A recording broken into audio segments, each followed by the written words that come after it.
I'm here. I'm really curious. How much like do you know about Fallout? Have you played the games? Have you watched a lot of lore videos? Are you a YouTube guy? Is the show? Yes, Yeah. so Okay. I basically literally just caught up with the like what the logic and the lore of what Fallout is, and Uh it's huh. pretty much just a person from a vault goes out onto the surface And to study the help plot.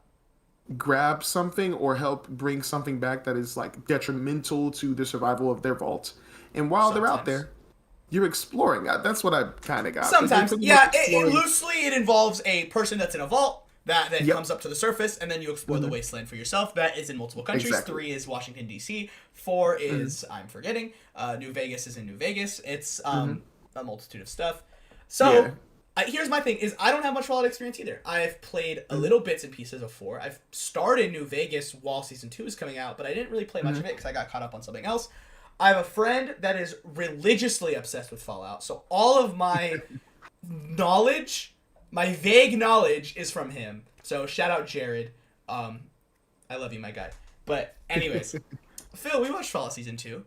First, I Yes, want to sir. ask. Okay, can I just ask, what did you think of season 1? Just like a number scale, top level. What'd you think?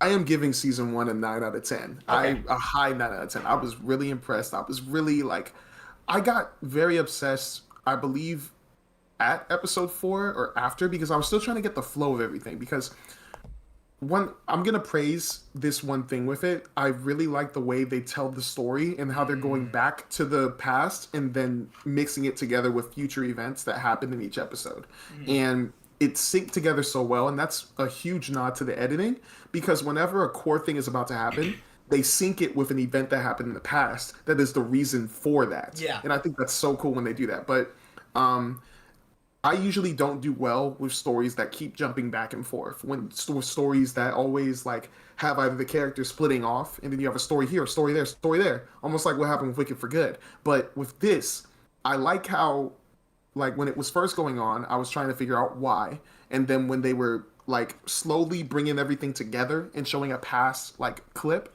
or what do people call it when they're like a in anime they Oh, I was flashback. complaining about flashback when they would combine flashbacks with something that is currently happening, and I loved it. Instantly got obsessed with it. So season one, loved it. Like very obsessed, very into it. And season two, I'm gonna give it more of a high eight, Mm, because I wasn't as crazy for it as I was with season one. Because I felt like we had some crazy reveals in season one where I was like, whoa, okay, this is a very great story. Where in season two, I felt like it's a mix of really crazy good moments and a mix of like how I felt with Invincible season two, where it's kind of like I'm kind of getting like this is I forgot the word for that too. It's where it's set up. Almost feels like it's set up, but it's not because I feel like episode season three is going to be crazier. But no matter what, still like season two. Still thought some reveals that were revealed to us was like really like whoa, what the mhm, heck? But I liked it. I like yeah. season 2. Mm-hmm.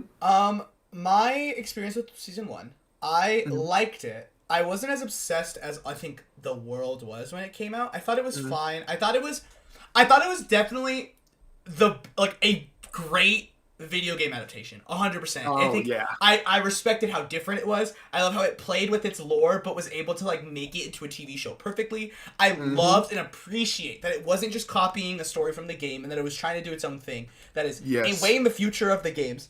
I really liked that aspect of it so much. But I just the story didn't do a lot for me. I thought it was good. I Mm-hmm. liked a lot of the characters, but I never went past oh, I like this.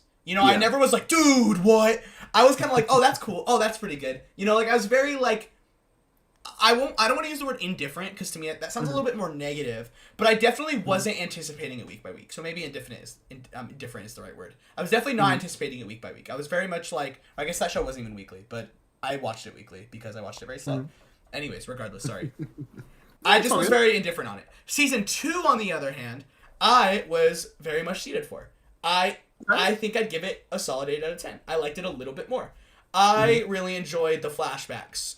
I really enjoyed the flashbacks, actually. I thought everything with Cooper Howard and his wife was just so unbelievably strong. And Mr. House, man. Mm-hmm. Mr. House, I love you. I heard stories and I get it. I'm on the Mr. House train.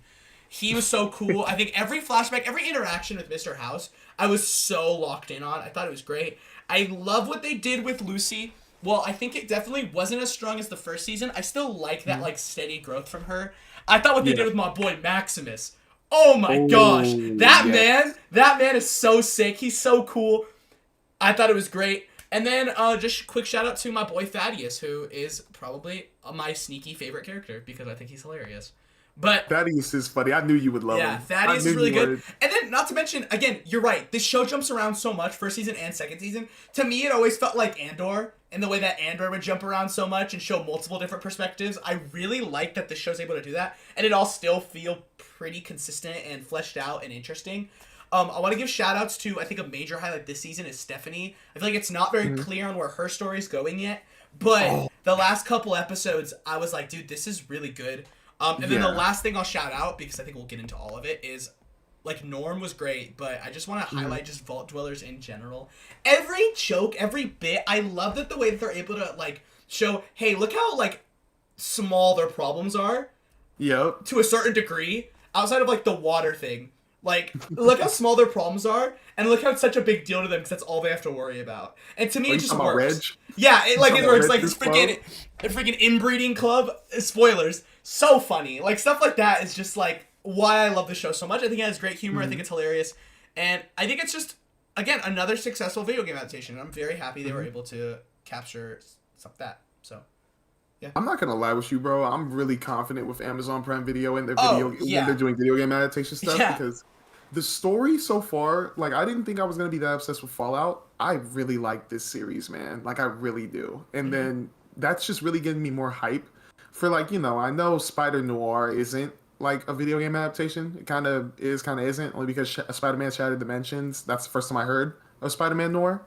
But with God of War 2, I'm very excited for that. And I'm just, me finishing Fallout Season 2 was like, okay, I fully trust them with God of War. Like, sorry, I was gonna say, I think they are on one with originals right now. I mean, right? Like, they have Invincible. Correct me if I'm wrong, a really big show for a while, Heated Rivalry, was that not also on Amazon Prime? Am I wrong there? I don't think so. I think that was Freevee or like something. That's owned by Amazon. Oh, okay. All I'm saying, Freevee is owned by Amazon. Got him. I'm gonna double check that. Anyways, I think they're just all on. They're on one with, I think, their streaming stuff lately, and I think with the Invincible, Prime Video, cool. But also on HBO Max. Okay, it's on everything, so never mind. Sorry, guys. Regardless, I think stuff like Invincible, I think The Boys to a certain degree. Gen V I thought was mixed, but I think still a quality product.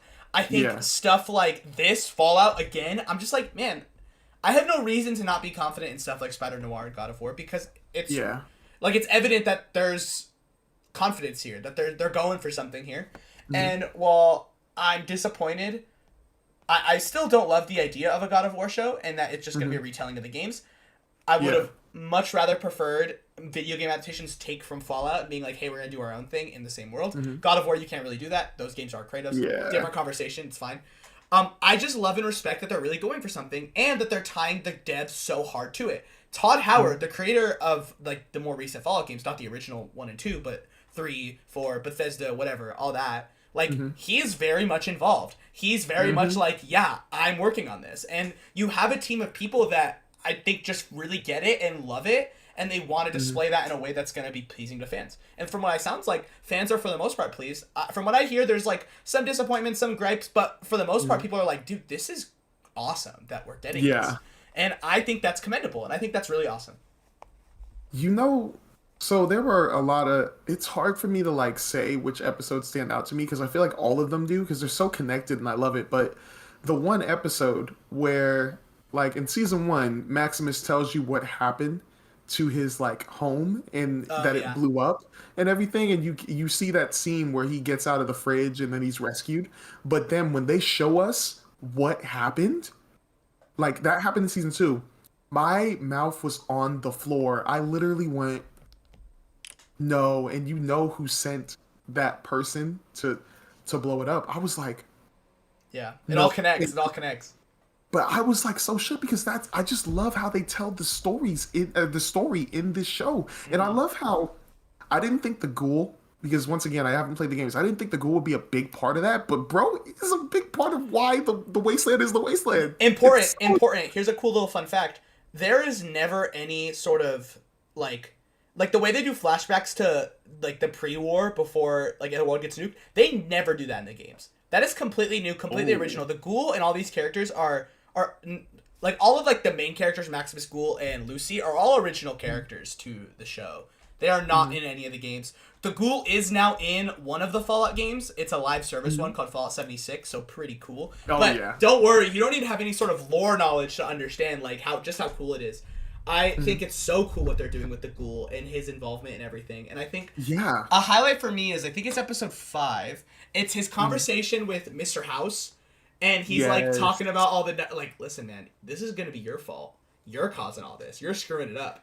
And I think to show that later when he gives the like energy source to the president, you're like, yeah, it is your fault, dude. You kind of screwed up. You really screwed the pooch on this one, my guy. Yeah. And that was an insane reveal. Genuinely a really insane reveal. And I really liked it. Man. I just love how, because, you know, compared to what I was talking about, Knights of the Seven Kingdom, I feel like there are way more, like, we have 3 main big characters in this show, obviously being Lucy, Maximus, and the Ghoul, and then we have really good side characters with Norm, with the Overseer Hank, with Barb Howard, with Thaddeus, with Betty, with Stephanie, who really took the reins, kind of, a mix of her and the Overseer and the Ghoul in those last 2 episodes. Like, oh my gosh, bro. Yeah, but like, so good.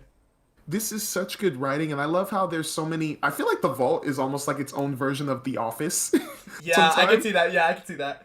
Because, like, I mean, what's his name? Davey? The old guy with the mustache? Oh, He's always coming out being just like the guy there, like, I kind of want to do this. Like, what do you think about that? Should we pass this? And then Reg being the guy who's like, I'm fed up with all this stuff. I want to do this. Like, give me my club. And then you just go down the line. There's just so many great side characters. Woody. My God, can we go into spoilers? Yeah, let's go into spoilers. We made spoilers. My guy, we didn't talk spoilers. Let's go. Okay, my bad. My boy Woody dies. Woody Thomas dies. You find his glasses in the garbage disposal, and you're like, shoot. He was one of my favorite side characters for that reason. Because I've seen him in. He was also in Spider-Man, both the movies, and he was also in Shang-Chi. But I love the guy. Also in Severance, I'm pretty sure. I'm like 900% on that. Right? Yeah. He's in Severance. But Zach Cherry's such a good actor. But all these guys do such a good job. But I love this show, and I can't get it out of my head on how much detail they put into like the lore of it, or the like plot of this whole season 1 and season 2, and making it where like it's necessary, super like very. Like, highly recommended that you watch season 1 to understand what that's going on in season 2. Oh, for sure. Yeah, you'd be crazy to watch season 2 without watching season 1.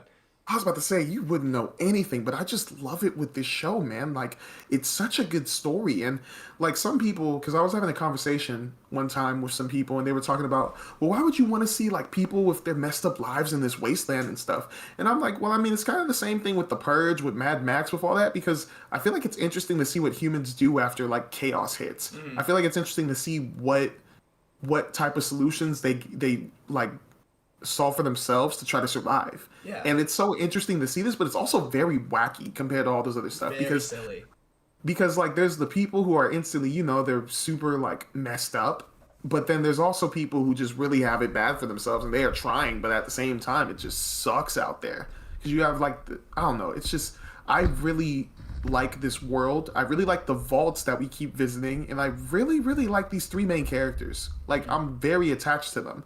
Like, it's at the point where, even with side characters, I'm afraid to see people die. Like, Woody being the first person, I'm like, damn, bro. But, like, if Stephanie dies, maybe I'll feel something, but at the same time, I'm still a little on that. If Betty dies, I'm going to be a little sad, but she's also sus. But we go down the line. There's so many Thaddeus. Like, bro, Thaddeus, something bad's going to happen to Thaddeus. I'm very confident. It already did.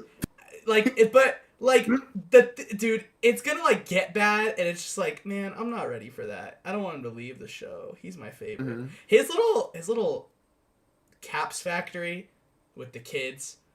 Don't support child labor. I don't support child labor, but he's so funny. He's so funny. When he hits the kids with, what do we say?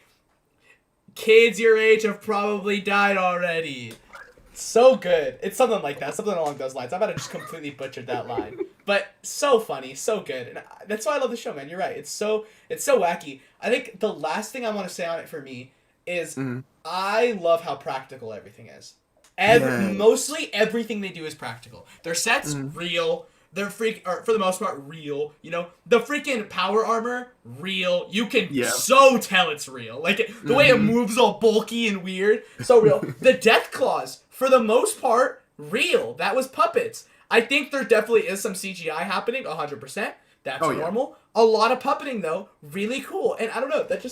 That it makes me really happy to see a show like this not take cheap routes and really just have fun with it. You know, build some cool stuff. That's why it's so impressive, man. Like doing that all practical and then even having it where like it can be wacky, but then when it hits its moments of wait, what? And then it gets serious is nuts. Like those scenes whenever like you're either getting mad at Lucy for once again being so innocent, when you're trying to hope that Maximus is safe, but then he's also going through his wacky whatever with the Brotherhood, and then the ghoul just traveling around and meeting stupid people, but that's also funny. Instantly those always combine into wait, like there's a reason for them being in the place they are at that moment because it plays back to whatever happened in the past, and I love that. Yeah. Because it hits a serious note that I would never expect. Like when I first started this show, I was like, I don't know how to feel about this, and then the whole attack happened inside the vault, and I was like, whoa, this got very dark. Suddenly dark. What the heck? And then once again, it gets all wacky, and then she gets outside, and it gets serious, wacky, serious, wacky. It keeps going back and forth, and I like that because I feel like it's the right length of you can watch this, and if you love silly stuff, like boom, it's there for you. But then when it needs to get serious for a person like me who loves serious stuff, it hits that note very well, very well. Yeah. But I'm just my bad. No, sorry, finish. I was going to cut you off. But yeah, I'm just grateful for this show because I really slept on it. But then finally, when I got into it and finished season 1 and then got to season 2 and finished it, I was like, bro, I can't wait for season 3. Yeah, already renewed, and I think they start filming in June. So it sounds like we'll be getting this next year. Another like yearly TV. That's really cool. That is crazy, man. It's really crazy that they're really hit at this cadence. I will say one more thing too is I really respect. I think I already said this, but I'm just gonna say it again. I just love how much they're capturing the vibe of the game. I really appreciate that. It's not trying to be super different. It's like trying to be different, but it also isn't, you know? Like, because it's like, hey, how do we take this game, this old game, all right? Because the most, I guess Fallout 76 came out in like 2019 or something like that. But like, for the most part, these games are old, okay? How do we take that concept of like open world, nasty looking everything and make that into a TV show and it still feel like that? Yeah. And they figured it out. Like, all your little shopkeepers, your NPCs in quotes in the show, like, are so funny, so wacky, just like the game. Even some of the, like, shots and the way they shoot the gun. There's a mechanic in the Fallout games called the VAT system. I might completely butcher this. But the way it works is, imagine it like a lock-on. So I'm going to have my pistol out, and I'm going to use the VATs. Then I'll zoom in on the character, and I can either hit in the arms, torso, legs, head, right? And there's all, like, a percentage chance on doing that. And then when I fire, it'll either do a crazy strong hit on them and, like, kill them, or it might, like, just hit them or not kill them. A lot of their fights function the exact same, and you would never notice that if you don't know the game, because to you it's like a normal gunfight. But no, if you watch them, like, the way enemies just kind of explode and, like, get shot and it's, like, everywhere, that's very game. That's very much like, hey, this is what we're calling back. And I just think that's really cool. Again, very commendable. I love the show so much. So, I'm just excited, man. I want to ask you one question, though. Because, once again, I haven't played the games. I don't know what the heck is going on. Oh, well, two questions, actually. So, the first one, what was that scene with the ghoul and the mutant? Was the mutant like a friend of mine explained this to me, because I didn't really get it either. So, the super mutants are an enemy in the game. What it sounded like, I'm kind of blanking on how he explained it to me. Guys, I'd recommend going to Fallout lore videos and not me and Phil, both who haven't played games fully. But from what I understand, this super mutant, they're a team of like enemies that are very dumb. Like, they're historically very stupid and they don't really know what they're doing. This guy seems to have more intelligence. So that was like a pretty major reveal. Like, whoa, what the heck? They're doing super mutants and he's smart. What is going on with that? So that is kind of to the extent of what I know. There's probably a bunch of theories out there, but I don't really know. So no problem. And then last question. What do you think Overseer Hank was saying or was talking about with the Legion? Is that something worse than the Brotherhood? Oh, I don't know. He said the Legion is coming, and I was like, what is that? If I had to guess, There is no. I don't want to say that because I'm not trying to get killed. I don't know, respectfully. I really don't. So It got me hyped. I though. know. I'm really curious to see who's coming. You Because I know. was like, it's already bad. You're telling me there's something worse Yeah. than the Vault Tech stuff, and then There's worse than the evil Brotherhood? corporations. Who could it be? The president of the United States. That's who. So That would be nuts, man. But once again, that's just more stuff I'm hyped about with going into season 3. But I would highly recommend you guys watch this show because it's the best of both worlds. It's a gory best of both worlds, but I like it.